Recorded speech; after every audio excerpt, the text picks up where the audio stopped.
Hello, welcome to Buckle Up. It's a very cold day. My name's Jasper and today I'm having a look around a Jaguar XE.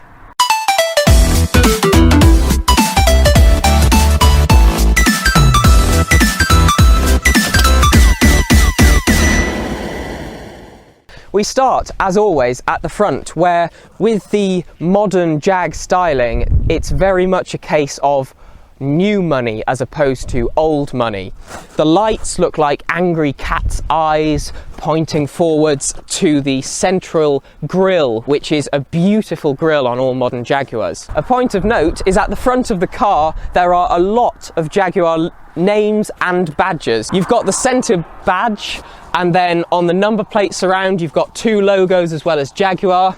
Each headlamp has the Jaguar text around it. And in the side portion of the headlamp cluster there is another Jaguar logo. You've obviously got the ones on the wheels, and then the front quarter panel says Jaguar on it as well. I'm pretty sure that's a fake grille though. Continuing down the side of what is a very good looking Compact Executive Saloon, you've got quite sleek flowing lines, a lovely bit of metallic trim arcing its way across the top of the windows. You've got these fake vents on the side which do say Jaguar on them, as well as 18-inch wheels and drilled brake discs. The roofline is sleek and slopes back nicely to the boot. This model is the portfolio spec, which means it comes as standard with a sunroof. Classic shark fin antenna on the top, and there's not really a great deal of sharp styling on the side of the car. It's quite flowing and smooth. Now at the rear of the car we can see that we have real exhaust tips. It is the 2-litre diesel Ingenium engine with a rear biased intelligent all-wheel drive system that's not permanent.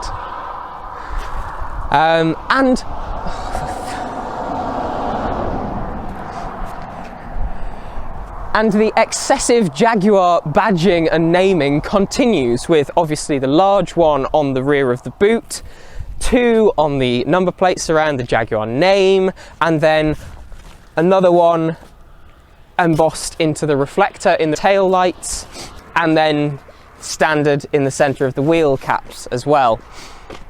The styling back here it's clean, it's not fussy, it's not aggressive and creased like modern cars. It's just a nice smooth rear end, understated, subtle.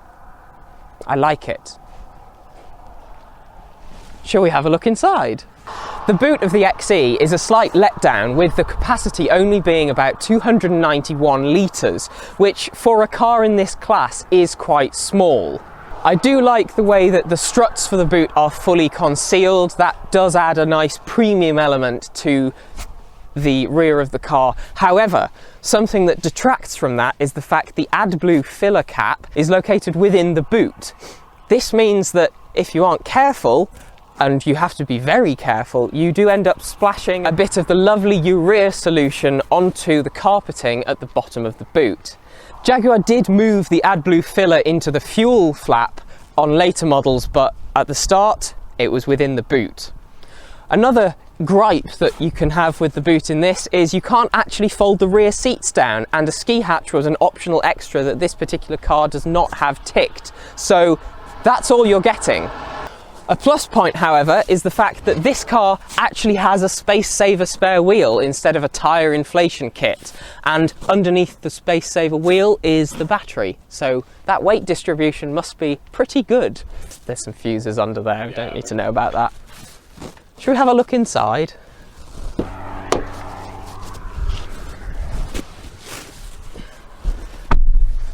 Now, as a 3 Series rival, this really does take Compact Executive to heart, because the rear of the car is not actually very spacious. I am 5'7.5", and my head touches the ceiling, which is a rarity when I review a car, granted. But yeah, the rear seats in this car do not have a great deal of space. And given this is a 5-seater, that's quite an issue if you do regularly want to transport 5 adults in the car. The middle seat passenger is not going to have a fun time at all because the transmission tunnel is huge, although given it's a rear wheel drive biased setup, I'm okay with that actually, because it means you're getting proper rear wheel drive. The middle seat does raise you up even more, and my head properly touches the roof at that point. But back here, it is pretty decent. The materials are lovely. The perforated leather on the seats is wonderful, and they are actually very comfortable. The way the seat bolstering continues up towards the door cards is lovely. You feel kind of cocooned here in the back. The materials generally are good, however the lower in the cabin you go, the worse they do get. So there are some slightly scratchy plastics down at the bottom of the door cards, and the seat backs have got a not quite wheelie bin level of plastic, but definitely kind of storage caddy level of plastic on them. Both seats have nets, and there are pretty small door pockets down here, if I'm honest. You've got a 12-volt socket and a cubby hole, as well as rear climate vents, but no temperature adjustment for these two. Practicality wise, both of the outside seats have Isofix with a top tether point up at the back as well, and you get a proper full double clip seat belt for a 3-point belt in the middle. You've got 2 cup holders as well, and this armrest comes down and stays flat, which is a nice touch to see. The rear windows are privacy glass, and you do have a nice felt around the door frame, which does mean even if you do hit your head on it like I did when I first got in, it's a nice experience to do so. Legroom for me in the back is good, but that's because I'm sitting behind my own driver's position. If Harry gets in and puts the seat in his position, I imagine my legroom will shrink considerably. The chair is electric, yeah. Where's the thing? Down on the right hand side. I'd be about there. Okay. Yeah. Extracting my feet from here is going to be fun. Jesus Christ. Shall I see if I can get out? Yeah, go for it.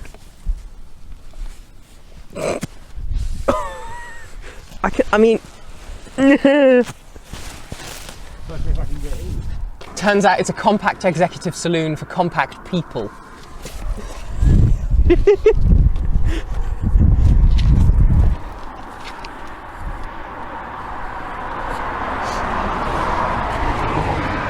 Are you comfortable?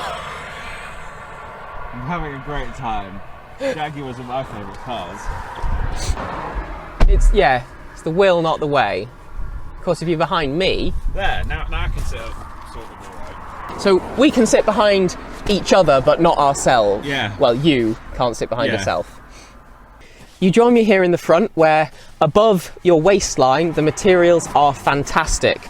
The bottom of the centre console, my colleague reliably informs me, is the weak spot in JLR products, and I do agree with him. The material down here is a little bit scratchy and quite tactile, but not in a good way. However, up on the door cards, you've got nice soft touches. The centre screen and the materials surrounding it look very premium. The piano black plastic looks gorgeous, and the steering wheel as well feels fantastic. I'm just wearing gloves because it's really cold. One brilliant design feature that this car has is the U-shaped horseshoe kind of speedboat inspired design that curves the cockpit around to you, and it goes all the way around the inside of the windshield. This car has the Meridian sound system, which is stupidly powerful, and the whole cabin it feels like it's cuddling you.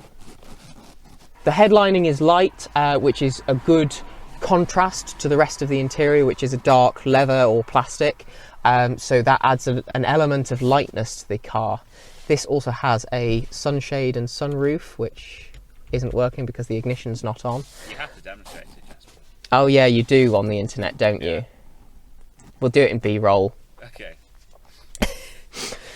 You've got a range of options in the centre console for your driving modes, stop start, traction control off, as well as your electronic parking brake and a speed limiter function. Storage wise, however, up at the front, it's not really a strong point. You've got a disappointingly small centre console back here, which has got a couple of USB ports, an HDMI port, a slot for a SIM card and a 12-volt socket in it.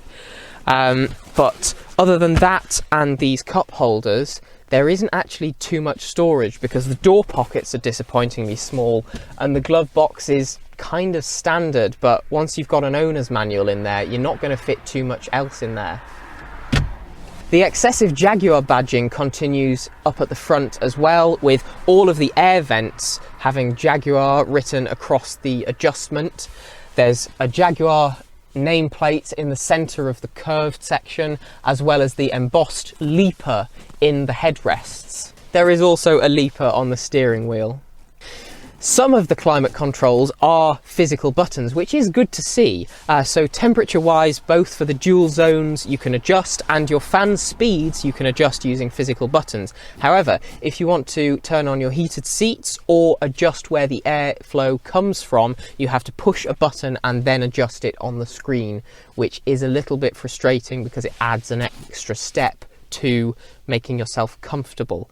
However, putting it on auto, I guess, kind of fixes that, but it would be nice to see more options, or at least be able to cycle through where the airflow is directed with a button press.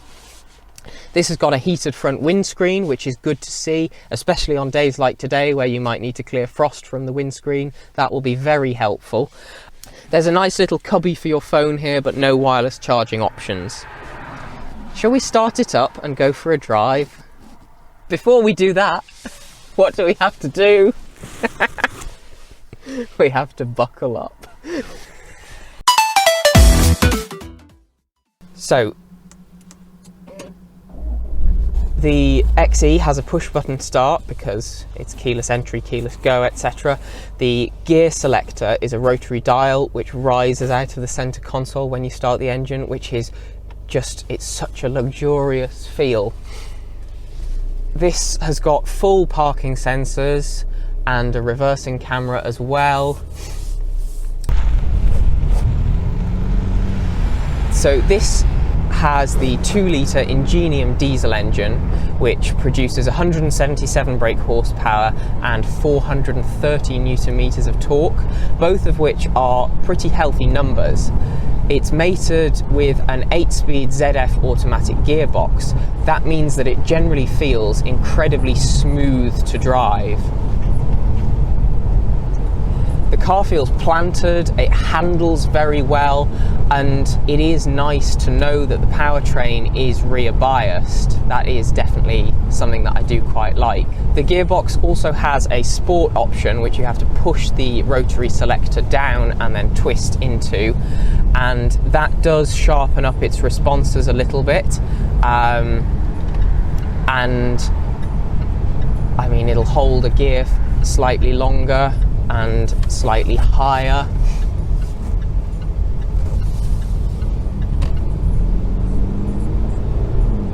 And really, for a 2-litre diesel engine, it picks up very nicely. You've got flappy paddles behind the steering wheel as well, so you can change gears yourself if you want to. You don't really need to though, because as I've mentioned previously, the 8-speed ZF is a beautiful gearbox. It's so smooth and so well perfected that it's just a joy to drive.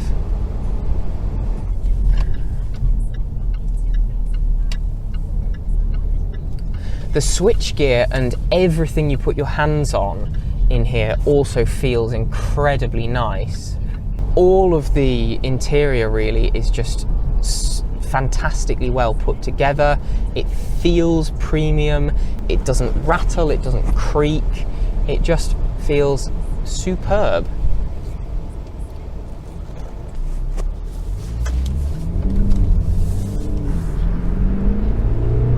if you put your foot down, it picks up relatively well, but it's not a fast car by any stretch, really.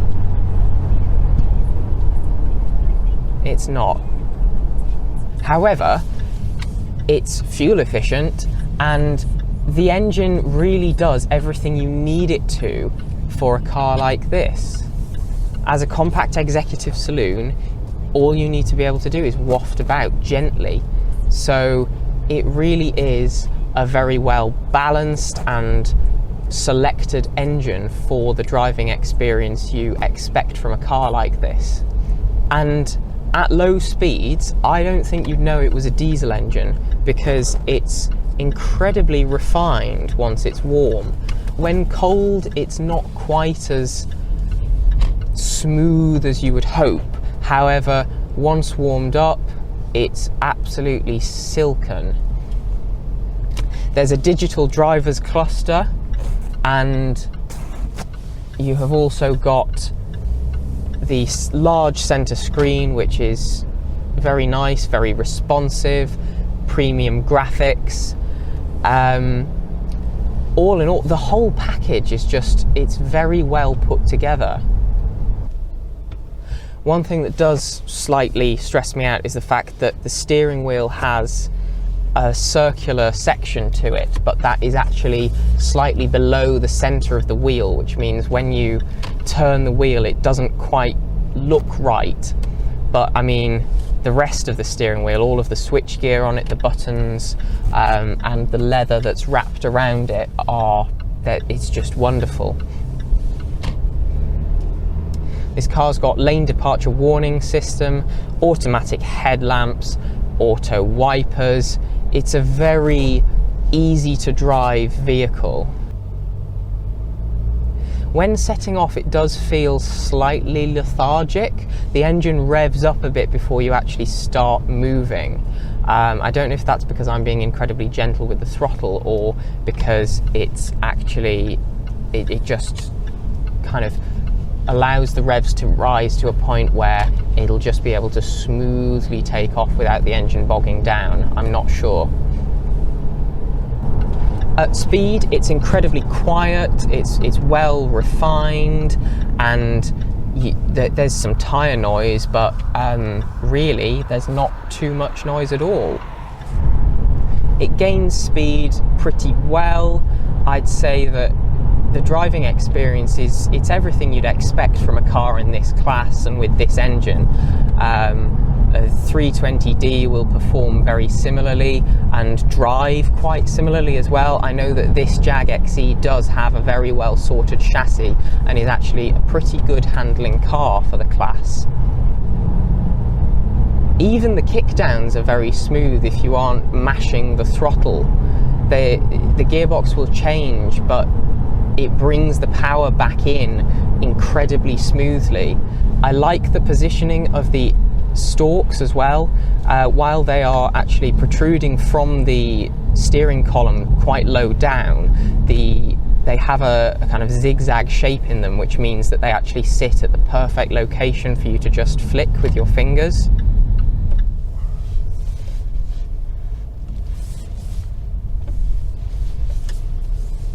For what is quite a small executive car, you can place it very well, and tight spots aren't really an issue to get through.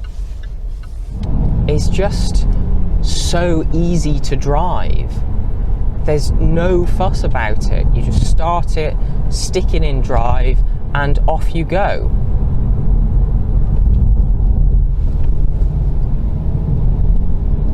It genuinely, for a 2-litre diesel, it sounds okay as well. Diesels will never sound that good, but it's genuinely an okay sounding engine.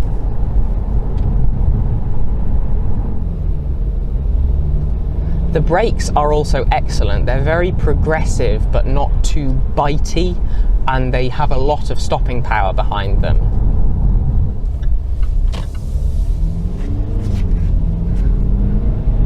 The steering is nicely weighted and there's a good amount of feedback from it.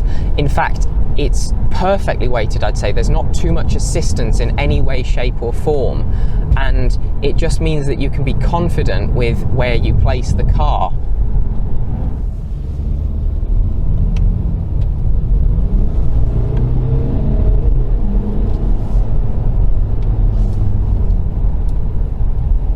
Stick it in sport and it really picks up. Put it back in D and it just becomes a supreme kind of wafty driving experience. It's brilliant, this. So that just about concludes the Jaguar XE. It is a very competent and very refined executive saloon. I have very much enjoyed driving it. It drives with no fuss and it drives very well. The spec of this car is exquisite. It's got just about every feature you could possibly ask for. Driving dynamics are also excellent. The only real downside to this car is its boot. There's very little negative I have to say about it. We'd also like to say a huge thank you to the people who have lent us this car for the day. They have a website which is linked in the description below. While you're down there, have a look at our social media links, maybe check out our spread shop, buy some merch, maybe look at our Patreon page as well. That's it from me and this gorgeous coloured XE. We'll see you in the next video. Bye.